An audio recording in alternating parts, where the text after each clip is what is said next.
Did you hear those drums? I know you heard those drums. Those drums mean that we are having a real talk today. That's right. Who Jumbo Espresso Talk Today community, or maybe I should say Jumbo, because our show is a little more casual today. Get ready for a real talk, y'all. I'm Amma Robin, the host of this great and groundbreaking show. Today's real talk is about racism denials. I first learned about racism denials in our discussion with Dr. Philippe Copeland from the Boston University School of Social Work, and he's also a researcher with the Center for Anti-Racist Research. Now, it's strange because I am an African American, so it feels weird to say that I didn't know anything about racism denials. Not exactly true. I'll explain. But Dr. Copeland, when he talked about them, I recognized every single one of them. That's right, every single one. And I had heard racism denials many, many times. I just didn't know what to call them. I didn't have a name for them. Now I do. And this is a game changer. Now I know what they are and how to respond to them. It's on. So this is why we decided to have a real talk about them today. Elder Mel and Ben will join me for this real talk and about what all this information means to us. We won't discuss every single one of these racism denials that I just mentioned, that I will mention, but you can find them on the Espresso Talk Today website. We appreciate our docs and profs so much when they come on this show and give us this amazing and important information.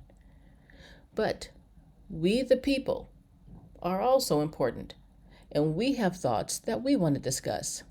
This is our real talk. Akwaba, welcome to today's real talk about racism denials. And you can find the full list of the 8 defined racism denials on the website at the Habari page. That's our information page. Habari in Swahili means information, and that's where we put a lot of our really important information. And you can also find it in today's show notes. Oh, yep, to finish it out, you can also find it on our Instagram handle at AmmaRobinL. That's the letter L.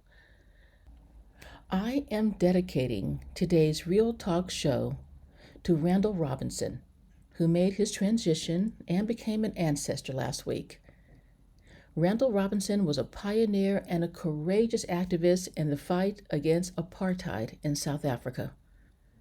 Long before it became fashionable, Randall Robinson was lobbying Congress, holding hunger strikes, writing and speaking against the horrors and the human rights violations of the apartheid system. This wasn't always popular, particularly during the Reagan years. But Randall Robinson stood up for what was right, and he made a real impact. I worked with Randall Robinson at TransAfrica for a short period, and I can say that my time with Mr. Robinson and his dedicated staff at TransAfrica changed my life, and their work changed the world. Rest in power, Randall Robinson, and thank you for your service.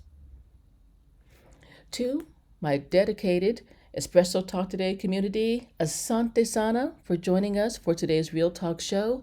I'm not going to return after our Uncommon Real Talk. I'll see you in April for our Uncommon Conversations about all things Black health.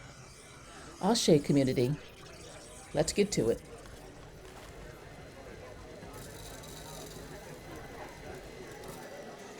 Hey Ben, hey Mel. Hi, Robin. How are you? I'm good, thanks. How are you today? I'm doing absolutely great. Yeah, so am I. It's a good day. It's a good evening. It's a day among days. Well, you know what? I think it's time for a real talk, y'all. All right, y'all, let's do it. Let's do it. Yeah, and actually, I think we really have to get real with this because we're going to discuss the RD today. The big RD. Gotta do it. You got to do it. And who knows what the RD is? Who's going to say it? Racism denial.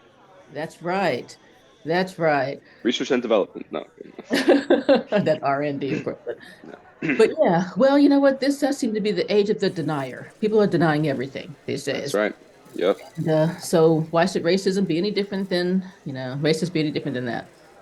But we did have that really interesting talk with Dr. Philippe Copeland about that. That's And true. any thought about that? Any follow up? Yeah, definitely. I think that you brought up. I'm pretty sure we also discussed it in like arguments people have for racism denial, that they'll start bringing up some random statistics. I was about to swear there, but I showed restraint. Some random statistics, and kind of that this is also a form of doing it, that people might be arguing disingenuously, which a classmate and I experienced recently, and it's just in the moment it can be very tense, and he explained that too, because intellectually you might feel, look, I'm just having a conversation, there's no reason to have this like visceral emotional reaction, but he said that that's a valid response and there are ways to deal with that, which I thought was useful. Yeah, absolutely, he did. And I was looking at he wrote this really great article, and on the cover there are these sayings that people have made, and I think I've heard all of them. Like I'll just read a couple of them. Like, well, racism isn't that much of a problem anymore. Mm. Oh, well, it was just a joke. Oh, that's one, yeah. And I don't see race. Oh God. So yeah, just yeah. And I think what you were just saying here too. Oh, you're overreacting. You're being too sensitive. Yeah, or things like, oh, Africa doesn't have history, or just random invalid claims like that. Stuff like that. Mel, I Yeah. think you've heard about that a lot about that with about Africa, huh? Well, that's true. I like the term racism denial. I think that really gets to the heart of the issue. You know, racism denial. I mean, that's really important. And so racism denial by racism deniers, Hmm. really gets to the heart of the issue. You say things are equal. What's the problem here? There's no, racism is not a problem Yeah. anymore. Maybe it Yeah. was at one time, they'll say, but it's not now. So how would you counteract that? What would be your response to something like that, Sandy? It used to be a problem, but now it's just no problem. Well, I Is said, that a you yeah. think I like this general one that he uses about, well, do you know what racism is? That's a good one. I was thinking that's it. I And I think was, it's a way to start. Yeah, definitely start the conversation. What is racism? yeah. Mm. Well, you know what? He mentioned 8 different kinds, and maybe we can just look at a few of those. Okay. That Sure. Yeah. very common. Let's go with the first one, 'cause I think this is a really common one. Refuting. And refuting denies that racism is a problem, claiming that it is not a relevant factor in certain situations. Tactics include demanding absolute certainty to prove something that is indeed racist. That's true. Yeah, I've heard that too. That well, no, that was bad, but that wasn't racism. That's when they use a lot, and I find that interesting. Like in those arguments or in those debates, people are willing to claim that racism is bad, but that it just doesn't exist anywhere. And then I'm thinking, I don't know, I still haven't fully understood those arguments. I think they're very disingenuous, but I still don't really understand what they mean when they say those things. I mean, it's like they aren't seeing the full picture here, or they're trying to be quote unquote objective about it, when you can also say that something is objectively racist. Like I don't. I Yeah, it's just a thing. I mean, people I are think I think that's true. Yeah, I think that's true. I think that, they say that, you see racism in everything. Yeah, Don't play the no, race card, that kind that's of thing. right. Yeah. And it's really it's really they see racism in nothing. There's no racism at all. And they say that whenever we bring this up, we're playing the card so that we can get an advantage. Hmm. well, I think they see it in very narrow, very unique circumstances that, happen in maybe one out of, 10,000 kind of, situations. And, they'll see sexism and misogyny and homophobism and Phobia. thank you. Thank you. I couldn't Yeah, think of the word at the time. They'll see, anti-Semitism, and that's probably all there. yeah. It is there too. But racism, oh no, no, no, no, no, no. But I think that's interesting. Like a lot of these, there is one well-known um, whatchamacallit, idiot. And well, okay, that's not good, but he's Ben Shapiro, to say the least. It's him, and he makes a lot of these arguments that racism isn't an issue and all these things.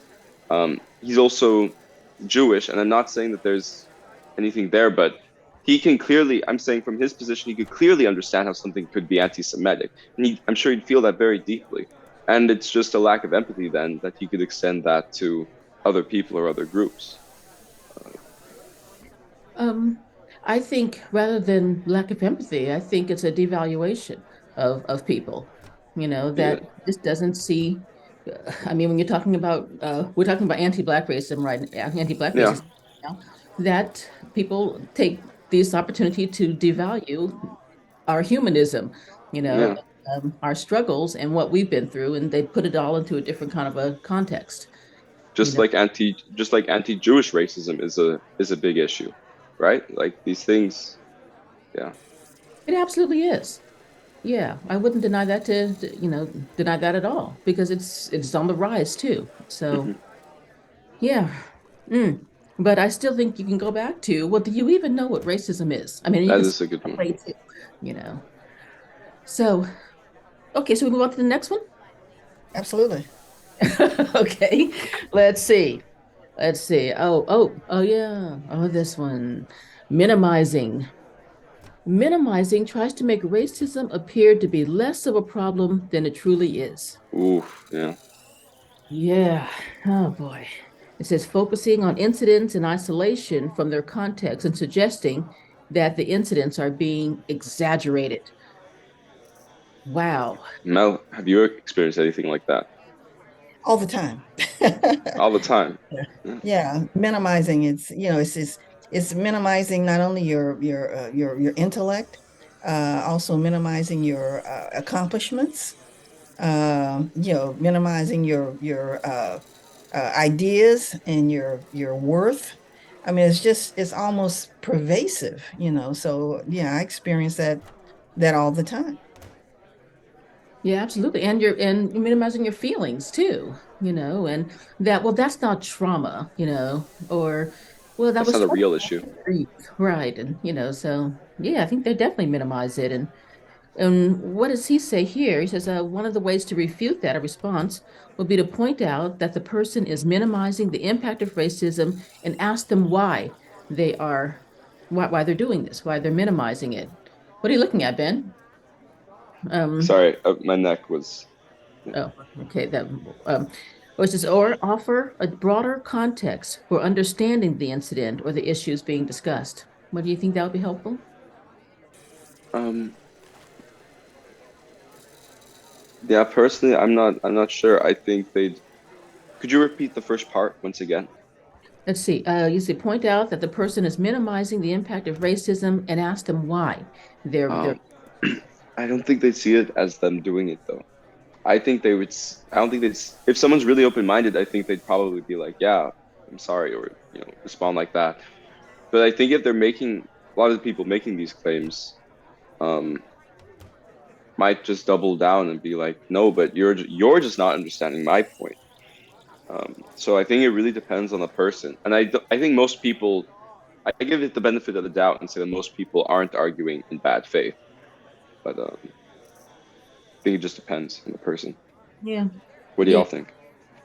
Well, I think that there's a tendency out there for people to say that we believe, Black people, that racism is behind everything.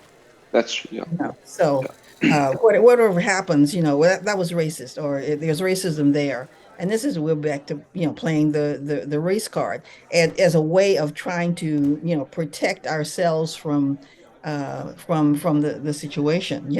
Oh, you didn't get the job. Oh, well, that wasn't because of racism, but your qualifications really weren't equal to the person who got the job, who was not Black Mhm. uh, or not a person of color.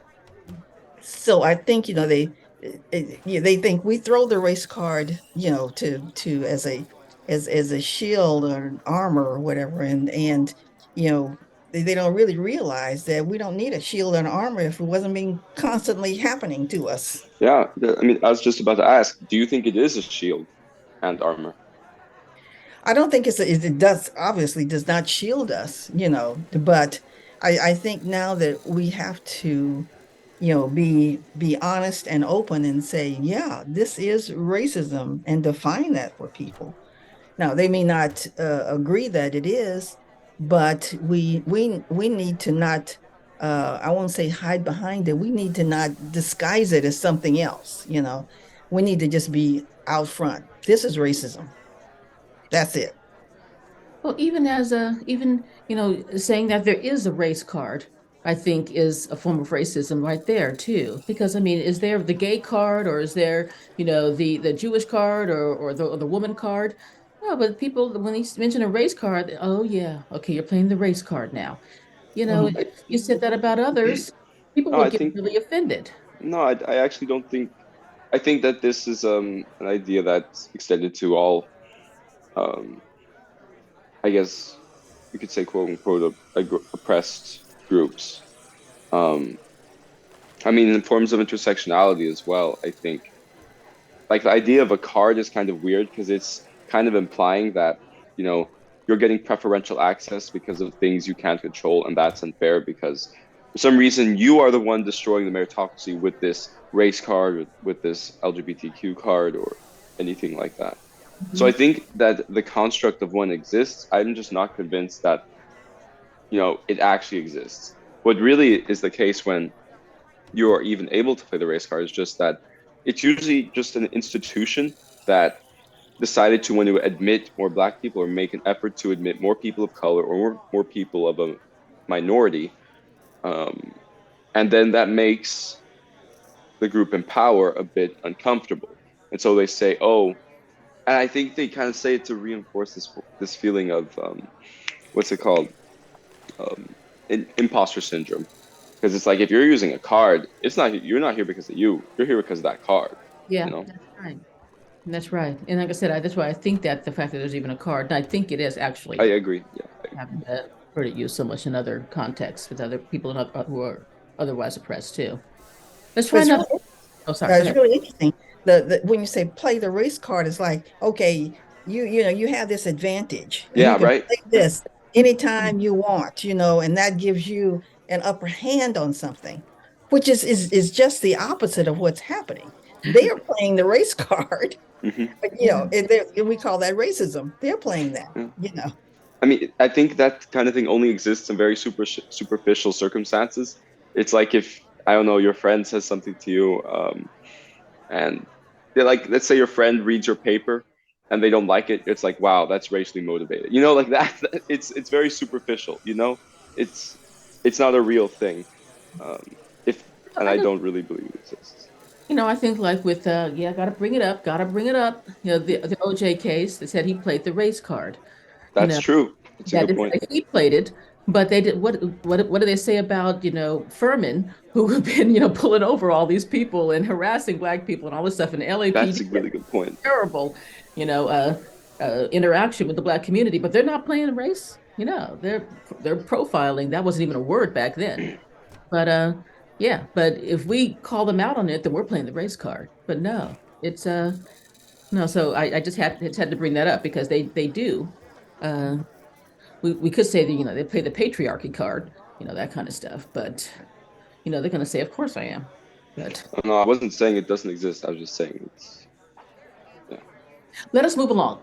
Let's Okay, do that. some others. No, I wasn't saying it exists. I was just saying it only would exist in a very superficial way that doesn't actually give the advantage. Can we move along? Let's move along. Okay. Okay, what about replacing? Replacing shifts the focus from racism to something else. Tactics include changing the subject to focus on other forms of oppression or other social problems. You know, for example, go ahead, Mel. Well, I think that's true, and I think that I mean that's it's really kind of interesting. It just depends on what situation you're in. Like there are a lot of situations where the racism is definitely at play, but they say but all women. experience this, or this happens to women, and take it away from what we're talking about, which is racism, and put it into feminism. I mean, I'm not saying that feminism isn't a problem, but we're talking about, race, here. Yeah, but the one with women certainly, and it is true. Yeah, there is of course there is sexism and all of that, and but then why are we talking? Can't we talk? We're talking about racism. Why are we not talking about sexism? Because I think that makes people more comfortable. Mhm. That's what I think. I think it depends on the form of. I'm not sure actually with that specific ideology, but with something like class, I think it's that people might assume that there's a separation in the first place when there isn't. You know, these things are connected. That Absolutely. class and race aren't always separate phenomenon. That they can reinforce each other. I mean, depending on where, I don't know how it works everywhere in the world, but in the U.S. at least, um, like just given the history of slavery and everything, and how um, housing districts were structured in line with voting, and then in line with pollution, and all of these different things. Um, I think they see it as another way of someone just playing the race card and making everything about race. And I'm interested to think, I'd be curious to ask, like, why is that an invalid thing, right? Because just if we're talking about race doesn't mean that it's excluding the structures of white people. It's not that we're saying everything's about black people. We're saying that everything could be connected, that class in this particular case could be connected to race in general, right? Mhm. Yep. Yeah, I agree, but I do feel that, and actually, I've I consciously allowed somebody to do this recently, Hmm. and because I didn't feel like talking about race, because I just didn't feel like talking about it. I said, okay, well, let's talk about how women are, the oppression of women. That's fine, And when we were talking about the oppression of women, I know it was very clear that we were talking about the oppression of white women, you know. Hmm. Said okay, because I just don't feel like talking about talking about racism right now. So, Mhm. but the other, I wasn't the one who made the shift. I saw the other person do it, and I just decided to allow that to happen. Um, Mhm. Now, I mean, I could have said, you know what, we have shifted from talking about racism to talking about sexism, and that's fine. But just so you know that I know that okay, that okay. Gotta call them out. Gotta call them out. Well, and along those lines, let's talk about that. One thing I learned from this article and from the discussion with Dr. Copeland is that I I also do racism denial too. You know, yeah, I discovered in myself that yeah, I would kind of say, well, that person was just they weren't racist. That's how they thought back then. Well, how they thought back then was racist. But why did I excuse that person from that? Just because during that time, racism was talked about more and more openly and practiced more openly and all that kind of stuff. It was still racism. So I've noticed that I've allowed that to happen too. Anybody else willing to come out and discuss their Boo. No, okay. I would say no. I mean, I think I definitely have. I mean, no one's free from these things. I probably have done every form of denial. I think we all do to some extent. But I also do find it very important to think through. I'm not saying that people aren't doing this, but I'm saying for myself, it's very important to think through the different ways that certain claims might be true or untrue. Like you have to find that for yourself to be able to defend that in an argument. So it's like, why do you think class and race are connected? It's like that can't be the end of the discussion at all. And I think until you really think that through for yourself, you can't really confront racism denial because you haven't thought it through and found ground that feels true to you. So, hmm. but I've definitely done that. I mean, my environment, um, going to a predominantly white school, definitely heard N-word a whole lot. And then eventually, I wanted to become desensitized to it and say I didn't care just because it was so pervasive around me. But I did. It made me incredibly angry. I just didn't really know I was that angry because it just suppressed it. Mhm. Wow. Yeah. So that was more of a kind of a coping mechanism for you in a way. Oh, definitely. Definitely, I'd say. Yeah, I mean, I think, and at that age too, I'm still fairly young, but I was much younger then, like 15, 14. No one wants to, it's pretty hard to, first of all, articulate why this feels wrong. Because, I was met constantly with those arguments of like, hey, it's just a word, it's just a joke. It's like either everyone could say it or no one could say it. And when there's no one else around who can identify with your issue, it's really hard to like, well, to A, stand up for it, and to B, like, actually understand why this is wrong. So I think community is very important, and Yes. community and finding ways of understanding.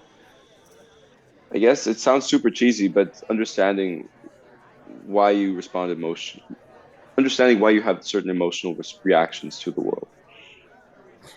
I think that's true. And I think what we, at least growing up like I did in segregation, what we think about is like, okay, it could be this, it could be this, it could be that, it could be this, and that.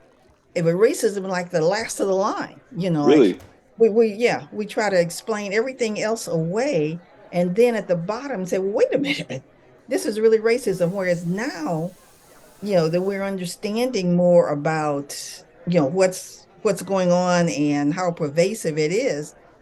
Racism comes up, at first and not last. And it's been a challenge to not only discuss it but to confront it. Like, okay, hmm this is racism.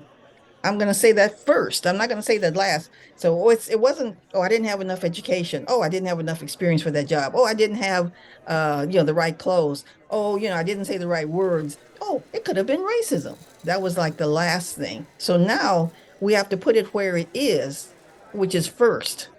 It's racism when certain things happen, when we get certain responses to behavior or words or opportunities, all these kinds of things. We've got to put it first. Wow, I think that's really really interesting, really a strong point, Mel. And yeah, yeah, I was thinking about, that's kind of what Malcolm, Brother Malcolm was saying too, and actually Martin Luther King was saying this too about kind of like the white liberal would admit that yes, racism does exist, but say, well, okay, we got to run through, A through yeah. F or A through Y to get to Z at racism, you know. But and we started adopting that too, you had segregation, I had integration, and we started accepting that too. That get rid of everything else first, and then if it's not any of those other 10 things, then it's probably racism, and it's probably just this one particular person. You ran into the bad apple that day, not that the system or the structure, Mhm. is racist itself. Well, and I find it very interesting. It's like a little bit of a synthesis. So Mel, you had the complete segregation experience, and Robin, you had the kind of integration experience. And I like supposedly had it, but I really didn't because the school actually thought that I was like maybe one of three black people at this entire school. Um, but in my grade, it was often the case that I was the only black person, and they said they were diverse. So they thought they had solved the problem of race. They thought they had handled it, right? They thought they couldn't be racist because they were so quote unquote diverse. But by diverse, they meant they had both like German people and Dutch people. Italians and Greeks, and yeah, right. Yeah, good point.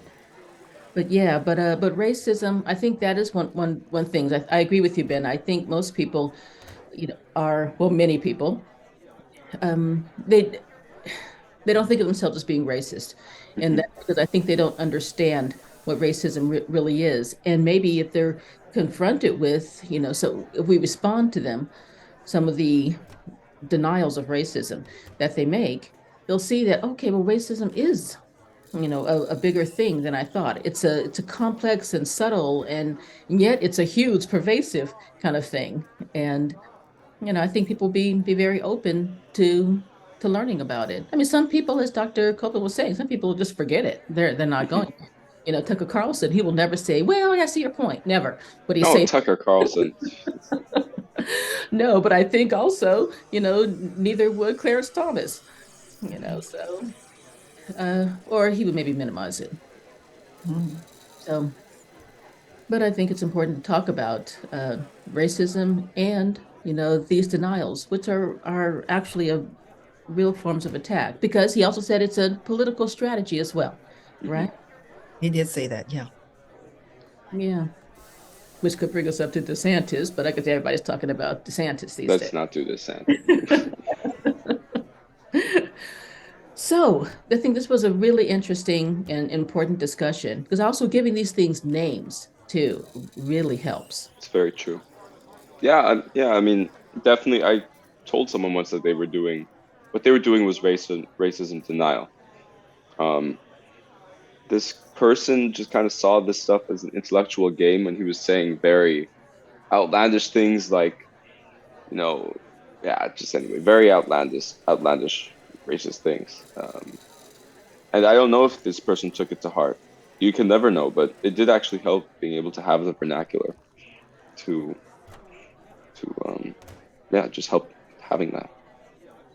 I think that's something that we have to do. We have to respond to racism. Like I said before, I mean, in my past anyway, everything else had to be explained before. Bottom line, it was really racism, and sometimes we never even got to that it was racism. So I think we have to put that front and center and say, wait a minute, you know, racism is really pervasive. It's the reason this is happening. It's not happening because I didn't pass that exam. It's not happening because I don't have experience in this area. It's happening because it's racism. Let's just call it what it is Hmm. and deal with that. Yeah, so people are what we're maybe people have learned better now. I hope so. About these five police officers who killed Yes, yes. killed Tyree Nichols. So Right. hey, they were black. How can that be? Mhm. So what do you think? How could that be racism if they were black? Well, I mean, they're still police officers, though, like I really actually support, I actually kind of admire people who want to go in and change institutions from the inside. But I think there are also cases when the values of an institution, such as law enforcement in the US, can consume them and make them think that they're just, doing their job, when in reality they're doing the opposite of their job and engaging in a racist, being taking part in and contributing to a racist system. Mm, mm-hmm. Because I mean, it's not per se about who these particular police officers are. I'm not saying their identities aren't important; they absolutely are, and they're relevant. But look at the person who was attacked as well. I mean, this was still the same type of person we saw being attacked by white police officers. So Mhm. Yep. Yep. Well, what do you think, Mel? It's this is a tough situation. I mean, typically people will say, well, since they're black, that what they did couldn't be racist, but it's their training. You know, that's it. It's racist, and so their mentality has been, in a sense, taken over, and they are engaging in racism just as much as any other person of a different color would. So I think that they just they have internalized it, and they see themselves as different. And I've met people like that who see themselves as different. Well, I may be black, but look at what I've accomplished, and look at what I've done, and look at where I am. So if you would just do like I do it, hmm. then you wouldn't be in this situation. There wouldn't be, I mean, you wouldn't call something racist. You're calling it racist because you didn't get it. You didn't obtain whatever it was, the car, the house, the job, the whatever, the position, the notoriety, or whatever, when in fact, it is, you can be racist and be Black too. So, you really got to look at that very, very closely. But I'm curious, like in those cases, let's say someone gets a job and it's a position you want and need, actually, like it's not just about want, but you need this position. Mhm. And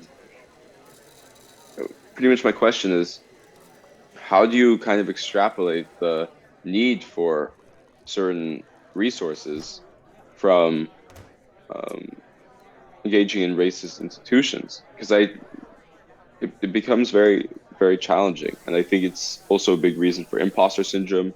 It's like, how do you actually engage in predominantly white institutions? I mean, I know I definitely had that at university. Mhm. I mean, a lot of these universities, SOAS, for example, were former tools employed by colonial powers, such as the UK. Now SOAS is completely like they've really been leaders in decolonization, decolonizing the university. There's a large population of students of color, but when the university hasn't done the work, or when the any institution hasn't done the work, how do you think you should engage in that? Well, see, that's the whole point. There is systemic racism. Hmm. So if you live in the world, you're going to be, you're going to have to survive, and you're going to have to, assimilate in some of these areas. It doesn't mean that you shouldn't be who you are, and that Hmm. you shouldn't take the stand that you take. But there is systemic racism, and there's no way to avoid it without just going maybe to Alaska and living off the off the land or something like that. So there is systemic racism. And what you have to do is decide, how you're going to meld yourself into that, and how you're going to respond when there is something that you feel like, this is not right, and I'm not going to participate in this, and I'm not going to be that kind of person. Hmm. Well, I completely agree with that, Mel. Yeah, that as an individual, that's one of the things you can do. But I think I like kind of like how Angela Davis talks about it, that we're all trying to fit into an unjust and That's true. unequal system. And I think Yes. it's time for us to start looking at the system as a whole and saying, why are we talking reform when we should be talking revolution or tearing down the structure? But okay, you go to work, tomorrow you got to try to fit in, but we shouldn't lose sight of this. The system is unjust and Unjust, right? racist, and Mhm. we shouldn't be trying to uphold or I think we tried this with the civil rights movement and everything. We made a lot of changes, but this basic structures stayed in place, and that's why police reform can't work, because, well, a little bit more training isn't going to change how people think, or to change the police culture, or the people, or how policing is engaged in certain communities. That's not the problem. They know what they need to do, but that's not why they were created. So I think we got to still keep the eye on, you know, uh, changing the structure. One thing I did notice too was it used to be that it still is probably that women were always harder on women, particularly in the workplace. There was saying, oh, look at how she's dressing, or look at how she acts, and that kind of stuff. And women were harder on other women. And also they were saying black people are harder on other black people too. And I think those are also still forms of racism and forms of sexism, because we're all trying to fit into this white patriarchal system instead of it's got to come down. Yeah, yeah. I mean, I think that's an excellent point. And bringing up Obama, I mean, I remember when Obama was president. For some reason, I was young then, but for some reason, I was so unreasonably and ignorantly hard on him. I mean, yeah, no one's perfect as a president, but I was like, if someone would ask, "So, do you like Obama?" I'd be like, "No." Why would I like him? Because I'm black and he's black? What's wrong with you? Um, felt But kind of defensive somebody's probably rather than saying, looking. "Don't you look like him?" Yeah, yeah. The people said that a lot, actually, Hmm. which you can't see me for all you lovely listeners, but I do not look like him. Too bad for him. No, okay, but no. Oh, But but for some reason, it's like this irrationality of just demonizing him for no reason, when in reality, you can just criticize him on particular things as you would any other president. But I felt like I had to take this quote unquote objective stance. Like I was almost trying to bias myself against other people's assumption that I would be biased, you know? And it was very weird. Oh, yeah. Mm-hmm. But it's easier to go after a person who's also disempowered rather than going after the people who are really in power. Yeah, that's. Well, on that note, I have finished my espresso. And this has been a great real talk, y'all. We got to get down with it, y'all. Got to do it. We've got to talk to each other. We've got to work with each other. Yes, we do. And we got to call out racism wherever we find it. Doesn't matter, black, white, doesn't matter. We got to call it out wherever we find it. Right.